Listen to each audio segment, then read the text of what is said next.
तो कैसे हैं दोस्तों? शानदार। मैं भी शानदार दोस्तों, आप भी शानदार रहें। बढ़िया बढ़िया न्यूज़ आ रही है, मैं सारी न्यूज़ आपको अपडेट कराऊंगा। हालांकि जब सिर पे वॉर हो, चाइना जैसा मक्कार देश जब सिर पे आपके खड़ा हो तलवार लेके या बंदूक लेके, तो समय अच्छा तो नहीं हो सकता। लेकिन मैं आपको यही चीज़ अपडेट कराने आया हूं कि मेरे पिछले वीडियो में भी मैं डे वन से बोलता आया हूं। इवन मैं 9-10 साल से सोशल मीडिया पे हूँ, स्पेशली फेसबुक पे, यूट्यूब पे तो मैं अभी लॉकडाउन से मैंने कोई 4-6 महीने से मैंने सीरियसली वीडियो बनाना शुरू किए हैं। और मुझे ऐसा लगा कि कुछ ये प्लेटफॉर्म ऐसा है कि बोल के सुनाने में ज़्यादा लोगों तक पहुंच सकता है। तो मेरा जो मानना था वो मानना यदि सही हो तो आप लोग इसे खूब शेयर करें, सब्सक्राइब करें। और जो मित्र मुझे फाइनेंशियली सपोर्ट करना चाहते हैं, जिन्हें लगता है कि मेरा काम अच्छा है और मैं अच्छा काम कर सकता हूं, तो वो मुझे सपोर्ट भी कर सकते हैं। मैंने बैंक डिटेल नीचे कमेंट में दे दी है, नीचे आप देख सकते हैं इसमें। तो ठीक है दोस्तों, यहां मैं ये बताना चाह रहा हूं कि अगर जिसको थोड़ी भी समझ है राजनीति की जिसको थोड़ी भी समझ है, वो ये समझ सकता है कि 2014 के बाद से, मतलब मैं हमेशा से कहता हूं कि Bharat like that a Titanic. Bharat जो एक बड़ा देश है, बड़ा जहाज। टाइटैनिक मतलब सबसे बड़े जहाज के तौर पे टाइटैनिक का नाम याद किया जाता है। दुर्भाग्य से वो एक एक्सीडेंट में आ गया था। तो उसके बहुत रीज़न है कि शायद दूरबीन वगैरह उनके पास वो टाइम पे थी नहीं और वो समझ नहीं पाए कि आइसबर्ग वहाँ है, बहुत बड़ी मतलब पहाड़ है, वो कोई चट्टान वगैरह नहीं है छोटी मोटी, वो पूरा पहाड़ था बर्फ का। और वो शिप, दुर्भाग्य से शिप के जो कैप्टन थे वो समझ नहीं पाए उस चीज़ को और वो एक्सीडेंट में आ गया। लेकिन यहाँ भारत को टाइटैनिक कहने का अर्थ मेरा ये है कि भारत जैसा देश यदि कोई चेंज लाता है अपनी पॉलिसी में, तो वो ऐसा नहीं कि वो एकदम जस्ट यहीं पर टर्न हो जाए, यानी वो पावर गियर वाला टर्न नहीं है। वो जो पुराने ट्रकों के जो पुराने ट्रक होते थे ना, उनका पूरा ड्राइवर देखा होगा आपने, ऐसे ऐसे ऐसे ऐसे ऐसे खुद भी टेढ़ा हो जाता था उसके साथ, और फिर वो ऐसे खोलता था यूं यूं, और फिर यहाँ पे टेढ़ा हो जाता था। वो पूरा टेढ़ा मतलब टिपिकल वर्ड है तिरछे होने के लिए। तो वो ऐसे तिरछे हो जाता था कि उसके साथ साथ आप भी बैठे होगे ट्रक के बाजू में, अगर आप कभी बैठे हो पुराने जमाने के, तो आप भी थोड़े ऐसे ऐसे तिरछे हो जाओ, ऐसे ऐसे हो जाएंगे। तो भारत वैसा है। भारत 132 करोड़ लोगों का देश है दोस्तों। पूरा यूरोप समा जाए, पूरा अमेरिका समा जाए, तो भी यहाँ के सारे राष्ट्राध्यक्ष को बुला लो, तो भी एक व्यक्ति इस देश को नहीं संभाल सकता जो आज मोदी कर रहे हैं। हालांकि यहां बहुत सारे लोग थोड़ा सा विरोधाभास रखते हैं, वो मोदी को 6 वर्षों का कोई क्रेडिट नहीं देना चाहते, और इकोनॉमी पे जरूर वो क्रिटिसाइज करते हैं कि 18 घंटे ये आदमी काम करता है, गनीमत है कि आदमी 6 घंटे तो सोता है, और जितनी इकोनॉमी बची है वो 6 घंटे सोया इसलिए बची है। तो खैर देखिए, ये डेमोक्रेसी है, यहाँ पर सुनने की भी समझ रखनी चाहिए। अगर आपको कोई क्रिटिसाइज कर रहा है तो इसका मतलब ये है कि आप कुछ कर रहे हैं, क्योंकि बिला वजह बेफालतू किसी को, तो हम जिसको हम जानते नहीं है, जो काबिल नहीं हो, कोई नालायक टाइप का, तो उसकी तो शायद बातें ही कोई नहीं करता है। तो ज्यादातर लोग इसीलिए मोदी को क्रिटिसाइज करते हैं कि शायद मोदी के लेवल का उनके पास कोई ना तो व्यक्ति है, ना ही उसके कामों का उनके पास कोई जवाब है। और जो थिंक प्रोसेस भी होती है, थॉट प्रोसेस, वो भी एक अलग होती है कि जहां हम लोग राष्ट्रवादी लोग हैं, यानी भारत को एक राष्ट्र के तौर पर, सशक्त राष्ट्र के तौर पर देखना चाहते हैं, उन लोगों के लिए भारत प्रथम है। यानी हमारी सीमाएं, ऐसा नहीं है कि चाइना अपने मनमर्जी में कभी भी 1-2 किलोमीटर, 5 किलोमीटर, 10 किलोमीटर अंदर आ जाए और जो स्ट्रेटेजिक लोकेशंस है वो कंट्रोल कर ले। और जैसे लद्दाख में अभी वो अपने शिनजियांग प्रांत में जो तिब्बत से लगा हुआ उस तरफ जो है, वहां से वो लद्दाख से, हमारे लद्दाख से जाके वो शिनजियांग प्रांत को, जो कि ईस्ट तुर्कमेनिस्तान है दरअसल, वहां तक वो रोड ले जाए।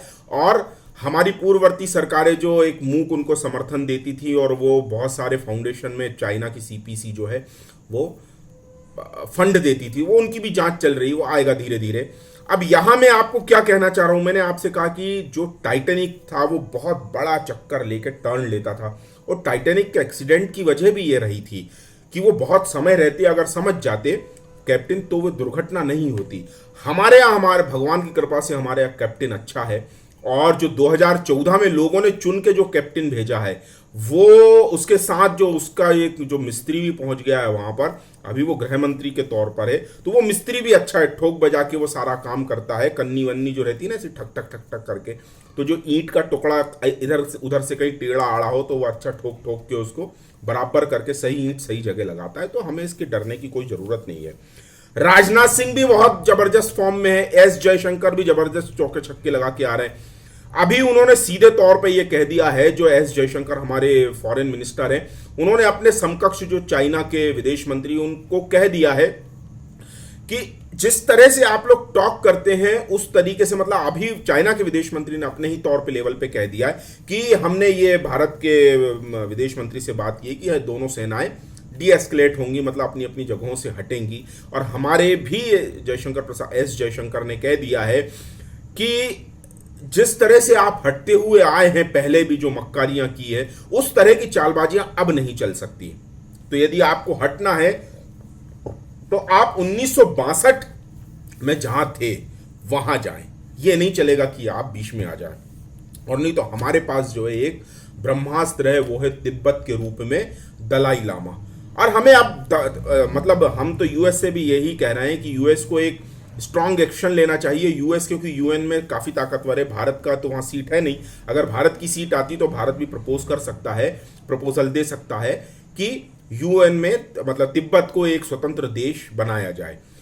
जो अभी भारत माता की जय और तिब्बत देश की जय जो नारे लगे थे, उससे चाइना के कान खड़े हो गए, क्योंकि हमारी एसएफएफ में वही लोग, वही फाइटर्स लड़ रहे हैं जिन्होंने तिब्बत को बचाने के लिए जिन्होंने फाइट की थी कभी, वही तिब्बतन्स जो है वो हमारी एसएफएफ में लड़ रहे हैं चाइना के अगेंस्ट। तो उनका जो एग्रेशन है वो अब चाइना के हाथ पैर थर्रा रहा है, और शी जिनपिंग की कम से कम पैंट गीली होने की नौबत आ गई है, क्योंकि इस तरह का भयंकर वाला राष्ट्रवाद शी जिनपिंग पे बाप दादाओं ने नहीं देखा।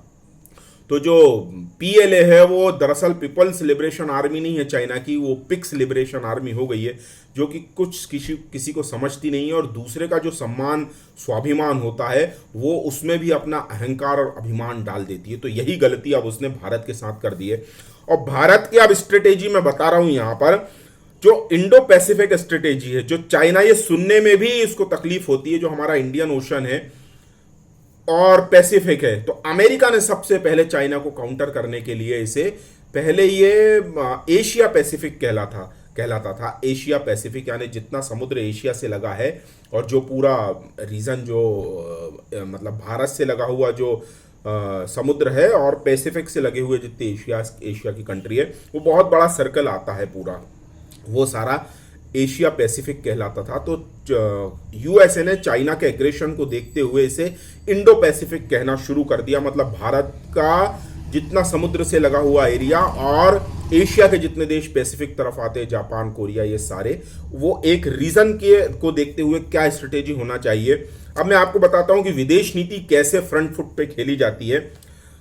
यूएस सबसे पहले चाइना को काउंटर करता आया, ये यूएस को हमें, ये उसको डे वन से हमें उसको क्रेडिट देना चाहिए, और उसको हम देंगे। उसके बाद फ्रांस आया है कि इंडो पैसिफिक में जो साउथ चाइना सी जिसे कहते हैं, दरअसल पूरी लड़ाई साउथ चाइना सी को काउंटर करने के लिए, जहां पे चाइना अपनी दादागिरी बताने से बाज नहीं आता, और वियतनाम, जापान, कोरिया जैसे, इंडोनेशिया जैसे छोटे दो देशों को ये जब तब धमकाता रहता है। और इसने वहाँ पे आइलैंड वगैरह भी बना लिए हैं, आर्टिफिशियल आइलैंड बना के ये वहाँ पे अपने राज्यवाद जो घोषित कर दिया, और कहता है ये मेरी टेरिटरी, यहाँ से कोई निकलना नहीं चाहिए। तो इस तरह की दादागिरी किसी की रही नहीं है, तो ये भी कौन सा तुगलक की नहीं रही, तो ये क्या रहेगा। ठीक है, तो अब यहाँ पर जर्मनी भी इस इंडो पैसिफिक स्ट्रेटेजी में एक बड़ा फैक्टर बन के आया है। अब देखिए, जर्मनी ने यह कहा है, जर्मनी ने कहा यहां ऐसा नहीं होगा कि जो स्ट्रांग है उसका कानून चलेगा, बल्कि यहां कानून को स्ट्रांग करना पड़ेगा, यानी कानून को ताकतवर करना पड़ेगा। जो यूएन कन्वेंशन है, यूएन कन्वेंशन में कुछ नॉटिकल माइल्स होते हैं, मतलब किसी देश की सी शोर, समुद्री सीमा यहां से शुरू हो रही है, तो कुछ नॉटिकल माइल्स को, मेरे को अभी ध्यान नहीं आ रहा है कितने नॉटिकल माइल्स होता है, आप लोगों में से किसी को ध्यान हो तो लिख दीजिए, मैं देख के बता दूंगा उसमें। तो वो कुछ नॉटिकल माइल्स तक उस देश की रिसोर्सेज कहलाते, मतलब वहां पे मछली पकड़ना, वहां गैस निकलती है, पेट्रोलियम निकलता है, तो वो संबंधित देश का होता है। लेकिन उसके आगे वो इंटरनेशनल बॉर्डर हो जाती है शुरू, तो इंटरनेशनली वहां से शुरू हो जाता है, तो वहां तो किसी भी देश को आने जाने की खुली परमिशन होती, वहां कोई देश अपनी दादागिरी नहीं बता सकता। जैसे साउथ चाइना सी में ये चाइना बता रहा है, तो वो दरअसल साउथ चाइना सी का नाम भी उसने दे दिया है। ठीक है, तो वह वियतनाम, साउथ कोरिया और जापान की शुरू से वहां पे इनका विरोध रहा है कि ये चाइना यहाँ पे दादागिरी करता आया है। इंडोनेशिया ने भी यहाँ कह दिया है कि हम अपनी बाउंड्री या अपने जो लगे हुए रिसोर्सेज हैं या हम जो अपने आइलैंड हैं वो चाइना को युद्ध के समय में यूज करने नहीं देंगे। तो इस तरह से एक एक देश जो हैं वो भारत जो लीड कर रहा है, यूएस का जो गठबंधन भारत जिसको लीड कर रहा है, उसमें एक एक देश करके कैसे हमारे संगठन में आते जा रहे हैं, ये देखना है कि चाइना की एरोगेंसी अभी भी खत्म होती है या वो युद्ध करके ही मानेगा। और यदि युद्ध भी करता है तो ये उसकी मर्जी है, नहीं करता है तो इसकी मर्जी है, उसको अपना एग्रेशन खत्म करना चाहिए। और इसी दौरान अगर चाइना में डेमोक्रेट्स आ जाते हैं तो ये वेल एंड गुड है, क्योंकि जो कम्युनिस्ट होते हैं वो ब्लडी गूंस जो कम्युनिस्ट होते हैं ये खाए बिना रह जाते हैं, मारे बिना नहीं रहते हैं, ये खून खराबा करते हैं। और ये जो जमीन जो हड़पने की इनकी पॉलिसी होती है, एक्सपेंशनिज्म, विस्तारवाद, ये इसको डे बाय डे मतलब दिन ब दिन इनका चलता ही रहता है। थोड़ा सा आगे बढ़ना, 3 कदम 2 कदम पीछे आ जाना और 1 कदम पे कब्जा कर लेना। तो ये 1 कदम जो होता है वो कई माइल्स का होता है। जैसे 20-20 किलोमीटर आगे चले गए, फिर 15 किलोमीटर पीछे आ गए, तो 5 किलोमीटर तो हमारा हो गया। जहां पे जनरली भारत का जैसे तिब्बत की तरफ जो है, हिमालय तरफ, अरुणाचल प्रदेश की तरफ ज्यादा मतलब पेट्रोलिंग होती थी, सेना अपनी पेट्रोलिंग करके, पोस्ट नहीं थी, पेट्रोलिंग करके देख दाख के वापस आ जाती थी। और ऐसी जगहों का चाइना ने बहुत फायदा उठाया। और ठंडियों में ये 1962 के समय से 1959 के बाद जब से इसने तिब्बत को एनेक्स किया, उसके बाद से ये ऐसी जगहों पे आ जाता था और वहां आके अपने खंबे खूंटे गाड़ लेता था कि ये चाइना की टेरिटरी है, ये चाइना की टेरिटरी है। 20 किलोमीटर अंदर घुस आया, 40 किलोमीटर अंदर घुस आया, 30 किलोमीटर पीछे आ गया, फिर जो 10 किलोमीटर कब्जाया है वो, मतलब ये ऐसा यूपी बिहार के मेनलैंड नहीं है 10 किलोमीटर, ये पहाड़ों के जगह है। तो जनरली इन जगहों पे पता नहीं चलता है जब तक आपकी पोस्ट ना हो। अब हमारी पोस्ट जो है वो गलवान में भी हम स्ट्रांग हैं, डोकलाम में भी स्ट्रांग है और पेंगोंग सो में भी हम स्ट्रांग है। और मैंने जो आपको पिछले वीडियो में बताया था, आप मेरे सारे वीडियोस देखिएगा डे बाय डे, उस पर कमेंट भी करें, शेयर भी करें। मैंने उसमें बताया था आपको कि ब्लैक टॉप हिल्स पे जो हमारी विकास बटालियन है, उसी में वहीं वो हमारे जो तेंजिन है वहीं वो शहीद हुए थे, वीर गति को प्राप्त हुए थे। उन्हीं की जो अंतिम संस्कार किया जाता है, वहीं भारत माता की जय और तिब्बत देश की जय के जो नारे लगे थे, उसमें चाइना के जिनपिंग के कान खड़े हो गए। तो वहीं ये जो नारे लगे, उसी बटालियन ने ब्लैक टॉप को जीता था। और एक ब्लैक टॉप नहीं है, ऐसी कोई कम से कम 30 पोस्ट, और मेरे पास अभी ये अपडेट से है कि लगभग 36 पोस्ट हमने वहां पर अपने कंट्रोल में ले ली हैं। वहां या तो हमारी पोस्ट लग चुकी हैं या वो हमने इस तरह से अपने, वो मिलिट्री एक्सरसाइज कैसी होती है मुझे तो नहीं पता, वो ऐसी ले ली कि हमारे अंडर कंट्रोल में वो पोस्ट हो चुकी है। वहां पे चाइना अपनी दादागिरी नहीं बता सकता, और दादागिरी बताता है तो उसको अच्छी तरीके से जवाब दिया जाता है। और एक और चीज दुखद है या सुखद है जो है वो आप बताएं मुझे। पहले हमारे बीच में गोलियां नहीं चलती थी, इसका फायदा उठा के चाइना बहुत एट्रोसिटीज बताता था, गुंडागर्दी बताता था। अब यहां पर चाइना और भारत की बॉर्डर पे गोलियां नहीं चलेंगी, इसकी श्योरिटी भारत नहीं देता है। क्यों? क्योंकि भारत ने बम बंदूक जो है वो देखने के लिए नहीं बनाए हैं कि चाइना जैसा मक्कार देश, रोग नेशन जो है वो डे बाय डे अंदर घुसता जाए और हम किसी ट्रीटी को मानते रहें। तो यहां पर मैं अपना वीडियो पूरा करता हूं दोस्तों। उम्मीद है मुझे आज की अपडेट आपको पसंद आई होगी। तो आप मुझे सपोर्ट करें, जो मित्र मुझे बैंक के थ्रू सपोर्ट करना चाहते हैं फाइनेंशियली, वो भी कर सकते हैं। और फिर मैं यही एक नोट पे बोलूँगा कि आप इंडो पैसिफिक स्ट्रेटेजी में अगर कंट्रीज़ को नोट करना चाहें, ये GS में भी हो सकता है, जो लोग तैयारी कर रहे हैं वो भी इस तैयारी के लेवल से भी देख सकते हैं, कोई दिक्कत नहीं है। फ्रांस, यूएस, जर्मनी, ये आ गए हैं इंडो पैसिफिक में, जबकि यूरोपियन कंट्रीज है। और जिनका बॉर्डर लगता है भारत में, पानी का बॉर्डर, समुद्री सीमा, वो है ऑस्ट्रेलिया, जापान और साउथ कोरिया, इंडोनेशिया, वियतनाम। और इस तरह से पैसिफिक में अमेरिका का भी लगता है। तो ये देश भी आ गए हैं। और जो देश हमारी बॉर्डर नहीं लगती है, लेकिन जो इंडो पैसिफिक में अपनी कहीं ना कहीं उनके टापू हैं, जैसे जर्मनी के भी बहुत से टापू हैं इंडो पैसिफिक में, साउथ की तरफ, साउथ पोल की तरफ उसके, यानी नीचे की तरफ, इंडियन ओशन में नीचे की तरफ बहुत से टापू हैं उसके पास, फ्रांस के पास। तो फ्रांस